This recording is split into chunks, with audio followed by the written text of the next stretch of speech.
বাস করত। তার কাজ ছিল গ্রামে গ্রামে ঘুরে ঘুরে চিঠি বিলি করা। সাধারণত চিঠিগুলো সে দিনে দিনেই বিলি করে শেষ করে দিত। এই ভাই, রহিম ভাই বাড়ি আছো তো? শহর থেকে তোমার মেয়ের চিঠি এসেছে, একটু বেরিয়ে চিঠিটা নাও তো ভাই।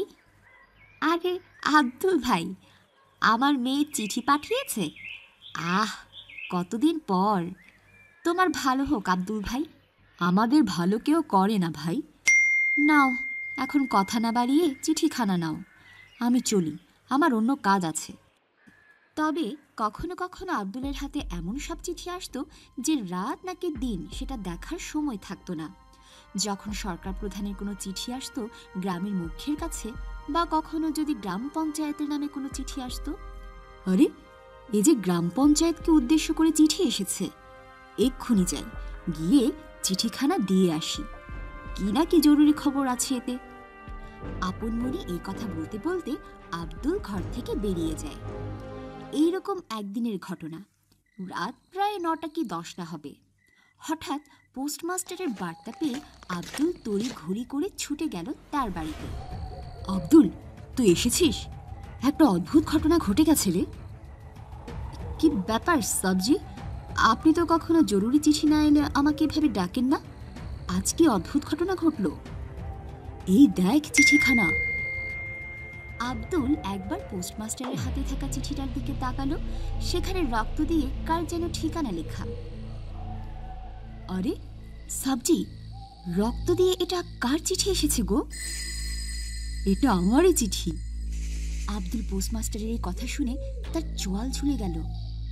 বলেন কি গো, আপনার চিঠি কে পাঠিয়েছে? তা তো জানি না, তবে ভেতরে খুলে দেখলাম আমার নাম লেখা, আর লেখা আছে আজ বেলা ফুরোবার আগে। বেলা ফুরাবার আগে কি? আপনাকে কেউ মেরে ফেলবে? দূর হতচ্ছাড়া, তোর মাথায় বাজ পড়ুক। এমন কোনো কথা এখানে লেখা নেই, শুধু এটুকুই লেখা, কিন্তু কেউ আমাকে এটা বলে কি বোঝাতে চাইছে সেটাই তো বুঝতে পারছি না। তখনই হঠাৎ করে পোস্টমাস্টারের ঘরের ভিতরের আলো জ্বলতে নিভতে শুরু করলো। আরে আরে সাবজি, এটা কেমন তামাশা? এখানে হচ্ছেটা কি? কি যে হচ্ছে সেটা তো আমি নিজেও বুঝতে পারছি না। এমন সময় আধার একটা রাক্ষসীর মুখ ভেসে উঠল। ও আব্দুল, এটা যে রাক্ষসী! আমার ঘরে রাক্ষসী কেন?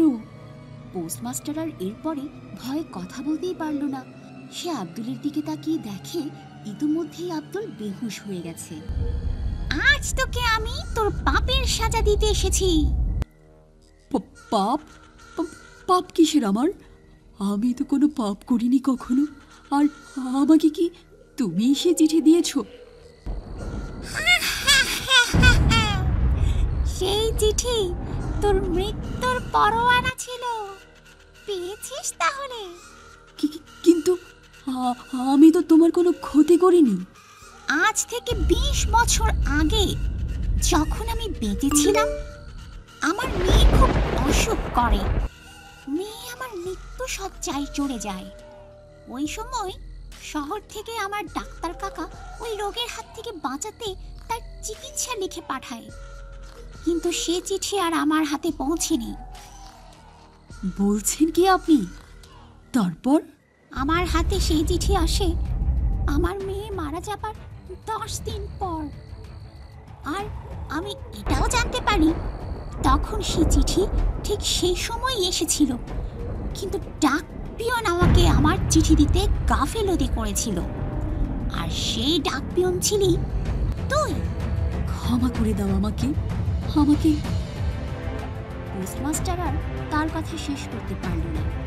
এর মধ্যে রাক্ষসী তাকে তার চূড়ান্ত গন্তব্যে পাঠিয়ে দিল।